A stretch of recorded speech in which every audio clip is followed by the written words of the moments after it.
The young and the restless spoilers late one humid summer evening in Genoa City, the tension between loyalty and desperation coalesced into a daring plan as Tara Locke sat in her cramped rental car outside the sprawling gates of the Chancellor estate.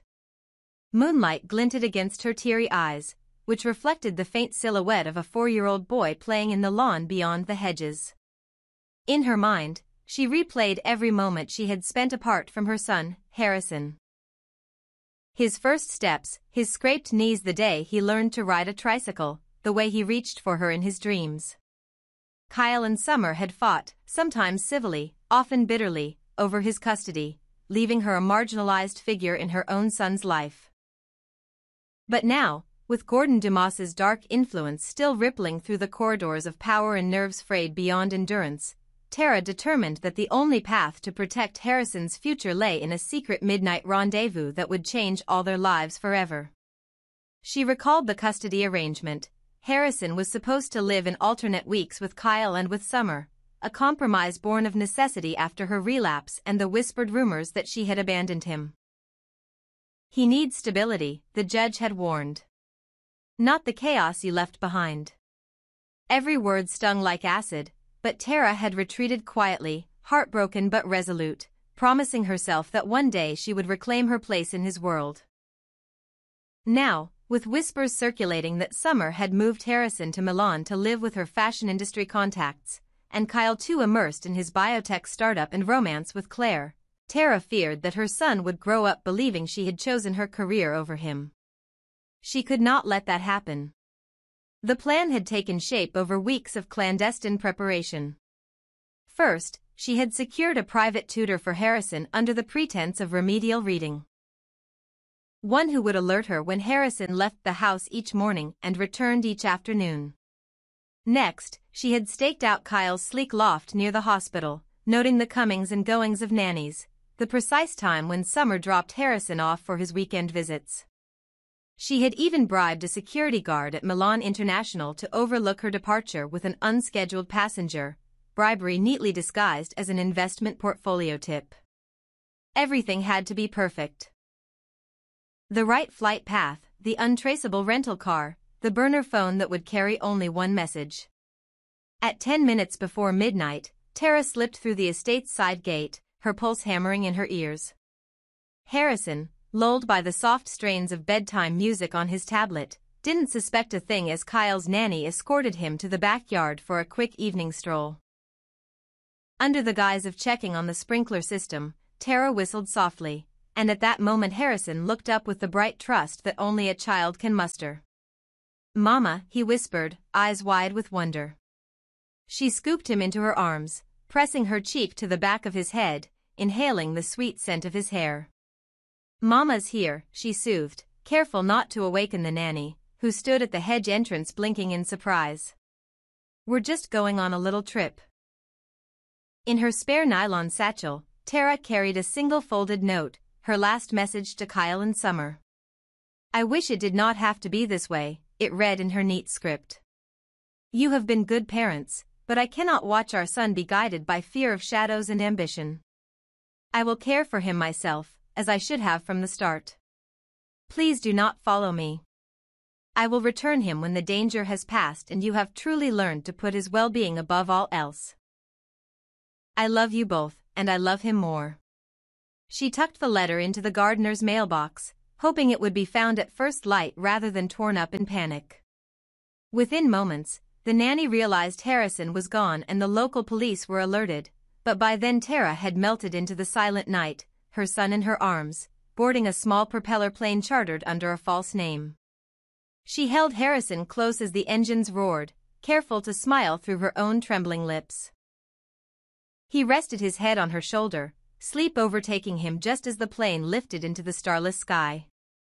In his dreams, she thought, he will know he is safe, he will know I came for him. Back in Genoa City, the discovery of her note sent shockwaves through Kyle and Summer's lives. Summer, freezing in her high-heeled stilettos beside Kyle's empty loft, convulsed in sobs as Kyle dashed to the police, frantic to trace an impossible lead. When he realized the note had vanished, taken by the gardener in confusion, he understood that Tara had planned this meticulously. The city buzzed with alerts: Amber Alert, child abduction, custody war.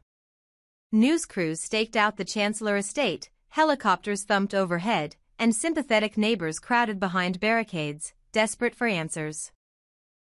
But even as the manhunt for Tara intensified, she and young Harrison landed safely in a remote villa along the Tuscan hills, arranged through one of her late mother's old contacts. The villa was modest but comfortable, its terracotta tiles warm under the afternoon sun. Inside, Tara set Harrison on a low sofa strewn with bright cushions. He blinked at her, confusion and trust mingling in his young eyes. "Mama, why are we here?" he asked innocently. Tara forced a calm she did not feel, kneeling beside him. "We needed a little vacation," she said softly. "Just you and me." She pressed her hand to her chest, feeling the weight of her choices. "I wanted to make sure you were happy." Nights stretched into days as Tara attempted to craft a new normal. She hired a tutor to continue Harrison's schooling remotely, cooked simple meals of pasta and fresh vegetables, and spent long afternoons walking with him through olive groves. At first, Harrison resisted. He asked for Kyle, missed summer's fashion shows, longed for his familiar bed. Tara's heart shattered each time he cried, but she remained resolute. In this sanctuary, he would be shielded from the corporate battles and emotional crossfire that had fragmented his childhood. She marked each sunrise in a small journal, counting the days until she could return him under better circumstances. Meanwhile, Kyle and Summer's lives unraveled. Kyle's biotech firm lost a crucial investor as the scandal of his missing son reached the national press. Board members demanded accountability, citing his alleged negligence as a father. Summer, notorious for her social media flair, faced a brutal backlash from a public that saw her as both victim and markswoman in a custody duel. Their relationship teetered on the brink. Kyle lashed out in anger, while Summer drowned her regret in late-night Instagram posts begging for Tara's forgiveness. Counselors, lawyers, and child welfare officials circled, forcing hearings and emergency sessions, yet no trace of Tara or Harrison could be found. In the warm glow of the villa's library, Tara watched her son build a tower of wooden blocks, each colored piece a testament to his resilience. She wondered if, years from now, he would understand why she had brought him here. Was the danger she perceived real or imagined? Had she condemned him to isolation out of guilt or genuine love? The weight of her solitude pressed on her. She had stolen her own child, but had she saved him? She gazed at the handwritten note she dared not post, the confession she kept in her pocket, a promise that this was only temporary. Someday, she would return Harrison to his father, to his sister, to the life he deserved. But not yet. Not until she knew the world had become safe again. As dusk settled over the Tuscan hills and fireflies flickered in the garden, Tara tucked Harrison into bed, smoothing his hair back as he murmured, "Mama, can we stay together forever?" Her heart clenched, tears threatening to overflow. She pressed her lips to his forehead. "One day," she whispered, "we'll find the right time to come home." She turned off the lamp and closed his bedroom door, stepping into the hallway where the stone walls were cool against her cheek. In the silence that followed, she allowed herself a single moment of doubt. Had she robbed him of the childhood she had promised, or had she given him the chance to grow untainted by corporate vendettas and half-truths? Beyond the windows, the stars emerged one by one, silent witnesses to her sacrifice. Tomorrow, she would research how to secure legal asylum, how to rebuild a life under new identities, how to prepare for the day she would face Kyle and Summer again. For now, she let the night enfold her, the distant song of cicadas a lullaby for her restless soul. In that fragile peace, Tara Locke understood that motherhood carried no easy victories, only decisions born of love and fear, each with consequences that rippled far beyond the heart. And as she finally lay down on the narrow cot beside her son, she closed her eyes, determined that when the sun rose again, she would fight to make every sacrifice worthwhile. No one in Genoa City can say for certain what happened to Harrison Locke. The only concrete evidence is the unsigned, neatly typed note left in the Chancellor Estate's mailbox, along with a hastily emptied nanny roster and a missing 4-year-old. But who placed that note there? Could it really have been Tara Locke, acting on a mother's desperate instincts, or was it the handiwork of a more cynical kidnapper manipulating every string? From the moment Kyle discovered Harrison's crib empty and that chilling message, "He's safe," but only for now, his world tilted on its axis. As a father, he immediately understood the gravity of the situation. This was no benign custody dispute or a runaway child. He called the police, filed an Amber Alert, and spent the next 24 hours on a hair-trigger watch for any sign of his son. Yet every lead ran cold. Surveillance footage around Milan's private airfields showed only a dark sedan slipping past security barriers under cover of dusk. The flight manifests recorded no passenger matching Tara's name. The burner phone used to send that note pinged off cell towers in neighborhoods far removed from any direct connection to Tara. Summer, frantic with guilt, scoured every social media feed, desperate for a glimpse of Harrison's face on anyone's story. Claire launched a crowdfunding appeal to expand the search, while Kyle combed through immigration records and private jet logs. They found nothing tying Tara to the disappearance, not a single credit card transaction, not a single hotel check-in under an alias. Each potential clue dissolved into doubt. How could she vanish so completely if she carried the child herself?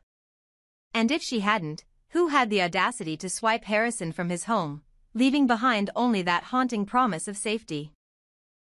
Meanwhile, rumors swirled through Genoa City's back corridors. Some whispered that a shadowy local syndicate, still smarting from Dumas's downfall, had seized an opportunity to destabilize the Newman-Chancellor alliance by abducting the boy who embodied their fragile truce. Others suggested a scorned rival, perhaps embittered by past betrayals, had staged the takings to blackmail both Kyle and Summer. It was whispered that this faceless interloper had even studied Tara's mannerisms, down to the precise curve of her handwriting, so convincingly that the note might fool even a seasoned detective. In the absence of proof, Kyle refused to settle on any single theory. He clung to hope that his son was alive and that one day Tara herself would emerge from the shadows with Harrison in her arms, offering the only explanation he might be willing to accept. But with each passing hour, his confidence wavered. Could he really forgive a mother who'd betrayed his trust so completely? Or was the real betrayal the one he'd inflicted by heeding a court order that placed his son's welfare above a parent's instinct to protect at all costs? Genoa City's finest have canvassed every street, questioned every informant, and still, no one knows whether Tara Locke came for her son in the dead of night or whether she was a decoy in an elaborate charade. Until Harrison is found or Tara reappears, the question will hang over the city like a specter. Incarnation of a mother's love, or phantom snatched from the nest by darker forces? In the twilight of uncertainty, only one thing remains clear: whoever holds Harrison holds the truth, and until he is returned, Genoa City will trust no one entirely. Phyllis stood just inside the threshold of Victor Newman's sanctum, the private study whose walls were lined with leather-bound volumes and family portraits glinting under the warm glow of crystal sconces. Outside, the city's bustle was a distant hum. Inside, the air was taut with anticipation. She smoothed the fold of her silk blouse and inhaled slowly, letting the hush settle around her like a cloak. Victor, seated behind his imposing mahogany desk, looked up from the papers he'd been reviewing. His expression was inscrutable, half curiosity, half thinly veiled impatience. Phyllis took a step forward, closing the distance between them with deliberate grace, her heels whispering over the polished wood floor. "You know, Victor," she began, her voice measured yet carrying an undercurrent of steel, "I worked alongside Billy Abbott on this. I sat through every negotiation, heard every concession he made to Dumas. I tracked every promise he whispered in that man's ear." She paused, letting the weight of her words hang in the lamplit air. Victor's dark eyes flickered, betraying the slightest sign of recognition. He knew the import of her claim. He leaned back, removing the cigar from his lip and exhaling a quiet plume of smoke. The ember glowed like an ember of accusation. "I understand you were let go," he said finally, voice low and cold. "I heard you were fired." Hardly the kind of person I'd expect to be an insider on any high-stakes operation. His words were laced with condescension, but also with a calculated purpose. To undermine her credibility before she could reveal too much. Phyllis's pulse quickened, but her posture remained unshaken. She stepped closer, letting the soft rustle of her skirt echo in the hushed room. I left on my own terms, she countered, her tone smooth. And whether I walked away or was pushed, it doesn't change the facts I'm about to lay at your feet. She reached into her clutch and withdrew a manila folder, its edges crisp. Opening it with a quiet click, she slid it across the desktop toward him. Inside were bank records, marked-up email threads, and the meticulously transcribed recordings of meetings between Billy and Dumas. Victor's gaze dropped to the papers, lips parting as he absorbed the revelations. His fingers tapped a staccato rhythm against the wood. After a long moment, he closed the folder with a single motion, the lid thudding softly. He stood and began to pace the length of the room, past the towering bookshelves and framed family photographs, the Newmans of generations past, their eyes seeming to judge her intrusion. You speak of Billy's machinations as though they're new to me, he said quietly. But I've already heard rumors. I've already seen the signs. Billy wants to stage a competition between me and Dumas for the Prime Minister's seat. A contest rigged from the outset so that he can maneuver into the winner's circle without getting his own hands dirty. It was entirely predictable. And catastrophe for him is a certainty. His voice carried both dismissal and a hint of grudging respect for her intelligence in uncovering the scheme. Phyllis met his gaze, drawing strength from the depth of history they shared. Memories flashed behind her eyes. Late-night strategy sessions, whispered confidences, the way he once had trusted her instincts, valued her insight. She let those memories fuel her next words. There's much more you haven't considered, she said. You think this is just about a political contest. But Dumas isn't playing by political rules, he's rewriting them. He's betting on chaos, betting that he can erode your power from the shadows while you focus on outmaneuvering him in public. Billy's move is only the first domino. She pressed forward, a single palm resting lightly on the edge of his desk. What you need is not just evidence of his betrayal, but a counter-strategy that strikes at Dumas's vulnerabilities. I have that strategy, Victor. For a heartbeat, Victor's facade flickered. He stopped mid-stride, turning to face her. His eyes bore into hers, searching for flaw or deception. Then he let out a quiet, humorless laugh and shook his head. Don't presume I need anyone's help, he said, voice hard. Least of all yours. You're a loose cannon who knows too much, and I'm not in the habit of employing liabilities. He stepped around the desk to stand before her, arms crossed. The height of the desk served as a barrier, yet she felt no intimidation, only the old, familiar thrill of a duel fought in words and wills. Phyllis stood her ground. She remembered the woman she once had been, unafraid to confront him, unafraid to stake her claim. Victor, she said softly, I know all you've endured. I know how many scars you bear from every betrayal, from every ally who turned on you. I've been one of the lucky few to witness the man beneath the empire, wounded, resolute, unbreakable. I came here because I'm loyal to that man, because I want to see you triumph over Dumas before the rot spreads through your entire foundation. She allowed a tremor of vulnerability to color her voice, knowing that he recognized sincerity disguised as strength. I'm not here to exploit you. I'm here because you once saw me as an asset, not a liability. Victor's jaw clenched, the fine lines around his eyes deepening. He stepped back and ran a hand through his silver-streaked hair, then sank into the leather armchair beside his desk. The room grew still, a hushed pause before the storm. Finally, he rose again and walked to the window, looking out over the glittering city below. The moonlight cast pale reflections on the high-rise buildings, a reminder of the empire he had built and the empire under siege. Phyllis remained still behind him, the gentle click of her heels the only sound. After a long silence, Victor turned to face her. His expression was unreadable, the famously steely mask in place. He raised a single, careful finger, as though emphasizing a lesson he had taught her before. "Next time you come to me with a plan, Phyllis," he said, voice crisp as the winter air, "make sure you know precisely what you're talking about. Because I am Victor Newman. I know exactly what I'm doing, even when I let the world believe otherwise." His gaze pinned her just long enough to imprint that truth upon her. Then he spun on his heel and strode from the study, the heavy door clicking shut behind him with finality.